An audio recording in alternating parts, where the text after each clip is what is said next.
پھر آپ دیکھیں قرآن حکیم میں کیٹاگوریکل مینشن ہوا سورہ آل عمران کی آیت نمبر 102 اور 103 میں، یا ایھا الذین آمنوا اتقوا اللہ حق تقاتہ ولا تموتن الا وانتم مسلمون، اے ایمان والو اللہ سے ڈرو جیسا کہ اس سے ڈرنے کا حق ہے، اور دیکھنا تمہیں موت نہ آئے مگر اس حال میں کہ مسلم مرنا، مسلمان تابع فرمان مرنا۔ اور پھر ساتھ ہی اگلی ایت آئی واعتصموا بحبل اللہ جميعا ولا تفرقوا، دیکھو اللہ کی رسی کو مضبوطی سے پکڑ لو اور فرقہ واریت میں مت بڑھو۔ اور غدیر خم کی حدیث 6225 سے 6228 تک 4 طرق صحیح مسلم میں، غدیر خم کی حدیث میں اللہ کی رسی قرآن کو قرار دیا گیا۔ وہ کہتے ہیں جی وہ رسی کے کتنے بل ہوتے ہیں، ایک بزرگاں دا بل ہے، ایک فلانے دا بل ہے، وہ اپنے کول رکھو بل، ٹھیک ہے۔ نبی علیہ السلام خود فرما کے گئے صحیح مسلم میں کہ یہ اللہ کی رسی کتاب اللہ ہے۔ تو اللہ تعالیٰ نے فرمایا کہ اللہ سے ڈرو اور مسلمان مرنا، اور اللہ کی رسی قرآن کو مضبوطی سے پکڑ لو اور فرقہ واریت میں مت بٹو۔ اس کا مطلب یہ ہے کہ فرقوں سے بچنے کا علاج اللہ کی کتاب ہے۔ کامن بانڈ ہوگا تو آپ آگے چلیں گے نا، اور اس کا مطلب یہ بھی نکلا کہ جو اللہ کی کتاب چھوڑ دے گا وہ ہمیشہ فرقہ واریت میں پڑ جائے گا، اینڈ وائس ورسا۔ ہماری انجینئرنگ کی لینگویج میں، ہم اپنی میکینیکل انجینئرنگ میں جب کبھی کوئی اسٹیٹمنٹس لکھتے تھے کہتے تھے اینڈ وائس ورسا، اس کا الٹ بھی درست ہے کہ اللہ کی کتاب کو پکڑو فرقوں میں مت بٹو۔ مطلب کیا کہ جو اللہ کی کتاب پکڑے گا وہ فرقوں سے بچ جائے گا، اور جو فرقے بنائے گا اس کو کبھی توفیق نہیں ہوگی کتاب اللہ پکڑنے کی۔ یہ لازم و ملزوم ہے کہ آپ اللہ کی کتاب کو پکڑیں گے تو فرقوں سے بچیں گے، اور فرقہ واریت میں پڑھیں گے کتاب اللہ آپ کے ہاتھ سے جاتی رہے گی، سیدھی سی بات۔ اور میں نے پہلے بھی عرض کیا کہ یہ شرم کا مقام ہے کہ آج لوگ بریلوی، دیوبندی، اہل حدیث، شیعہ کہتے ہوئے فخر محسوس کرتے ہیں، مسلم کہتے ہوئے شرماتے ہیں کہ پتہ کو پوچھنے والے کو نواں فرقہ ہے۔ یہ نواں نہیں ہے بھائی، یہ شروع ہے۔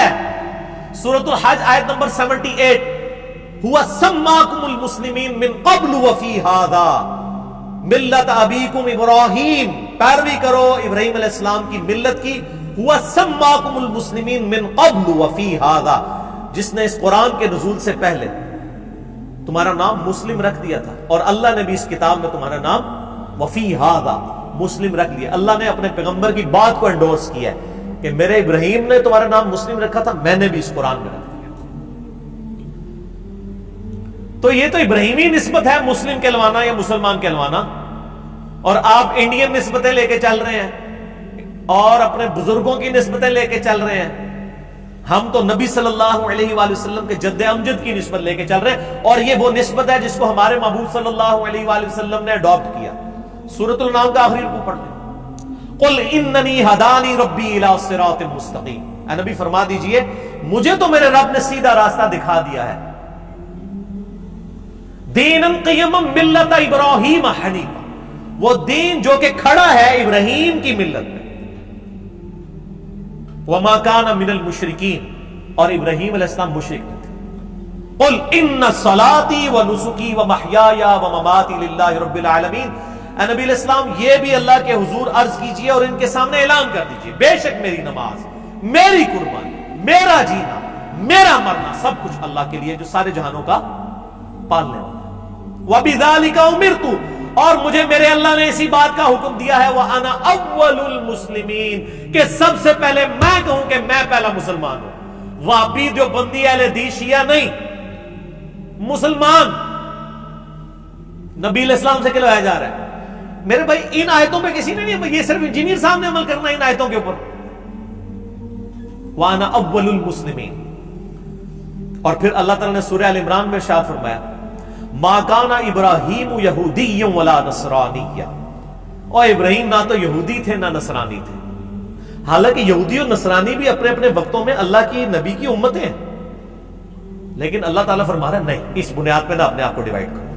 مَا كَانَ إِبْرَاهِيمُ يَهُودِيًّا وَلَا نَصْرَانِيًّا وَلَكِنْ كَانَ حَنِيفًا مُسْلِمًا وَمَا كَانَ مِنَ الْمُشْرِكِينَ، ابراہیم نہ یہودی تھے نہ نصرانی تھے، بلکہ وَلَكِنْ كَانَ حَنِيفًا، بلکہ وہ تو اکیلے سب سے ٹوٹ کر اللہ کے ہو جانے والے حنیفا مسلم تھے، وما کان من المشرکین، اور مشرک نہیں تھے۔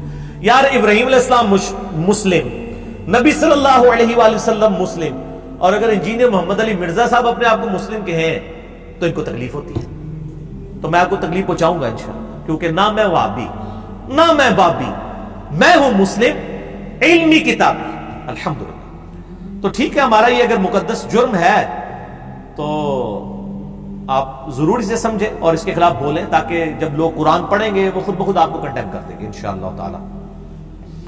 اور یہ صرف ہماری امت کے ساتھ نہیں ہوا۔ سورۃ الفرقان سورۃ المومنون کی آیت نمبر 53 میں آتا ہے کہ جب نبی دنیا سے چلے جاتے تھے نا، ان کے پچھلے یہی کیا کرتے تھے، فَتَقَطَّعُوا أَمْرَهُمْ بَيْنَهُمْ زُبُرًا، نبیوں کے جانوں کے بعد انہوں نے دین کو پارا پارا کر دیا۔ كُلُّ حِزْبٍ بِمَا لَدَيْهِمْ فَرِحُونَ، ہر فرقہ اس بات پہ خوش ہے جو اس کے ہاتھ میں۔ یعنی یہودی اس بات پہ خوش تھے کہ دیکھیں جی جو ہے حضرت عیسیٰ علیہ السلام جن کو تم اتنا بڑا مانے ہوئے ہو، وہ بھی مطلب جو ہے وہ موسیٰ علیہ السلام کے بعد آئے ہیں، وہ تو ہماری یعنی یہودیوں کی اولاد میں سے تھے۔ اور عیسائی اس بات کے اوپر خوش ہوتے تھے، اللہ تعالیٰ نے ان کو اتنے بڑے بڑے معجزات دیے، ہماری تو نسبت ابراہیم علیہ السلام کے ساتھ ہے۔ یہودی بھی یہی کہتے تھے، وہ نسبتیں لے کے بیٹھے ہوئے تھے۔ کل حزب بما لدیہم فرحون، ہر فرقہ اس پہ خوش ہے جو اس کے پاس ہے۔ وہ کہتے تھے ہم پر من و سلوہ نازل ہوا، یہودی کہتے تھے۔ عیسائی کہتے تھے ہم پر اللہ تعالیٰ نے آسمان سے کھانا نازل کیا۔ کل حزب بما لدیہم فرحون، یہاں پہ بھی آپ دیکھ لیں ہر فرقہ اس پہ خوش ہے جو اس کے پاس ہے۔ اہل حدیث کہیں گے جی او چلو جی ساڑھے جو اور خرابیاں نے توحید تے کم از کم ٹھیک ہے نا جی۔ دیوبندیوں کے پاس جائیں گے وہ کہیں گے چلیں جی تقلید باقی مسئلے چھوڑیں، کم از کم صحابہ کا دفاع تو ہم کر رہے ہیں نا۔ بریلویوں کے پاس جائیں وہ کہیں گے جی بزرگوں اور اولیاء اللہ کی مزارات کو تم نے بات کیا ہوا نا، چلے کچھ نہیں ہے تو۔ اور شیعہ کہیں گے جی دیکھیں جی آپ تو خود مانتے ہیں غدیر خون پہ اہل بیت کا ذکر تھا، اہل بیت تو پھر اسی پھڑے ہیں نا۔ ویسے ان کہتے ہیں نہیں ساڑھے سے زیادہ انجینئر صاحب نے پھاڑ لے، یہ بھی ان پرانے جملے ہو گئے۔ کل حزب بما لدیہم فرحون، ہر فرقہ اس پہ خوش ہے جو اس نے پکڑی ہوئی ہے جزیاتی دین، حالانکہ کلی دین لینا ہے۔ تو کلی دین وہی لے گا جو یہ علم بلند کرے گا کہ نہ میں وہابی نہ میں بابی، میں ہوں مسلم علمی کتاب انشاءاللہ تعالی۔ اچھا، اور پھر یہ دیکھیں کہ سورۃ الانعام کی آیت نمبر 159 میں اللہ تعالیٰ نے فرمایا کہ ایسے لوگوں کا نبی علیہ السلام سے کوئی نسبت کے ساتھ تعلق بھی نہیں ہے جو فرقہ واریت میں بڑھتے ہیں۔ ان الذین فرقوا دینہم وکانوا شیعا لست منہم فی شیء، اے نبی جنہوں نے اپنے آپ کو گروہوں میں بانٹ لیا اور دین میں فرقے بنا لیے، آپ کا ان سے کوئی تعلق نہیں ہے۔ یہ تعویل خاص کے اعتبار سے تو یہود و نصارہ کے بارے میں ہے کہ انہوں نے فرقہ واریت پھیلا دی، اور تعویل عام میں اس امت کے بارے میں بھی ہے، آپ کا ان سے کوئی تعلق نہیں۔ انما امرهم الی اللہ، ان کا معاملہ اللہ کے سپرد، ثم ینبئهم بما كانوا يفعلون، پھر اللہ تعالیٰ ان کو بتا دے گا جو دنیا میں وہ کرتوت کیا کرتے تھے۔ اور وہ کیا بتائے گا؟ وہ بڑی ڈاڈی آیت ہے جی، سورہ آل عمران کی آیت نمبر ہے 105، بڑی ڈاڈی آیت ہے جی یہ، وَاعْتَصِمُوا بِحَبْلِ اللَّهِ جَمِيعًا وَلَا تَفَرَّقُوا، یہ تو آیت ہے 103۔ اس کی دو آیتیں آگے جا کے اس سے بھی زیادہ سخت آیت آئی ہے جس میں سائملٹینیس کنٹراسٹ بتایا گیا، دوسرے انداز میں اسی بات کو پریزنٹ کیا گیا۔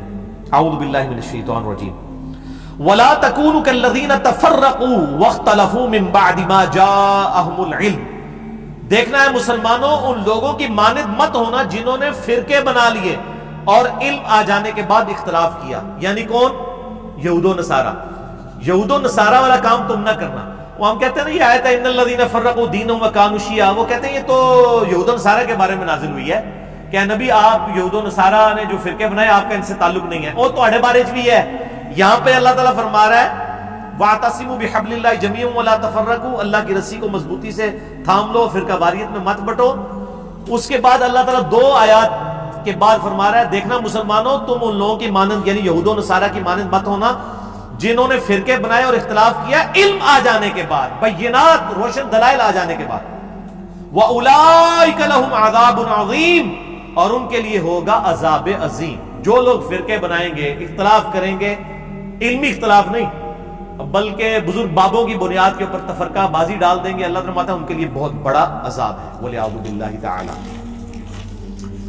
اس حوالے سے میں اسی کوشچن کے اینڈ میں سورۃ الانعام کی آیت نمبر 153 بھی چاروں بیان کر دوں سلوشن کے طور پہ۔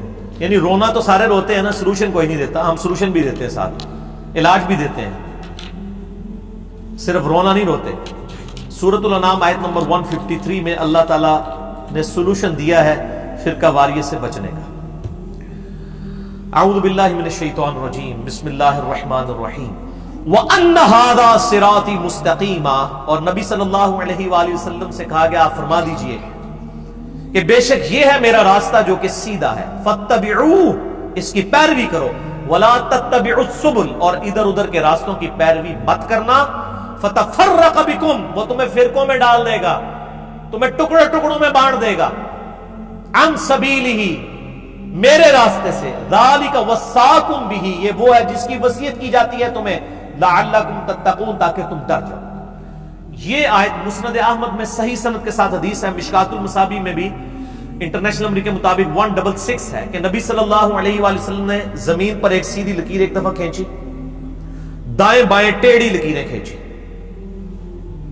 اور پھر اس سیدھی لکیر کے اوپر ہاتھ رکھا اور فرمایا یہ دائیں بائیں شیطان کے راستے ہیں، ہر راستے پہ ایک شیطان بیٹھا ہوا تمہیں اپنی طرف بلا رہا ہے، اور میں تمہیں اس راستے کی طرف بلا رہا ہوں۔ آپ نے اس سیدھی لکیر پہ یہ انگلی چلائی اور یہی آیت پڑھی، وَأَنَّ هَذَا صِرَاطِي مُسْتَقِيمًا، اور آگاہ ہو جاؤ کہ یہ ہے میرا راستہ جو کہ سیدھا ہے، فَاتَّبِعُوهُ، اس کی پیروی کرو، وَلَا تَتَّبِعُوا السُّبُلَ، ارد گرد کے ٹیڑھے راستوں کی پیروی مت کرنا، فَتَفَرَّقَ بِكُمْ عَنْ سَبِيلِهِ، یہ تمہیں فرقوں میں ڈال دیں گے، پھاڑ دیں گے تمہیں اللہ کے راستے سے، ذَلِكَ وَصَّاكُمْ بِهِ لَعَلَّكُمْ تَتَّقُونَ، یہ ہے وہ جس کی تمہیں وصیت کی جاتی ہے تاکہ تم اللہ سے ڈر جاؤ۔ تسی نہ ڈرو پائی، تہاڈا میں علاج تو کوئی نہیں کر سکتا، میں تو آپ کو بتا ہی سکتا ہوں کہ ڈر جائیں ڈر جائیں ڈر جائیں، اور ڈر کے یہ نعرہ لگائیں، اور ایسا نعرہ لگائیں کہ یہ لوگ اپنے آپ کو فرقوں میں بانٹنا چھوڑ دیں کہ نہ میں وہابی، نہ میں بابی، میں ہوں مسلم، علمی کتاب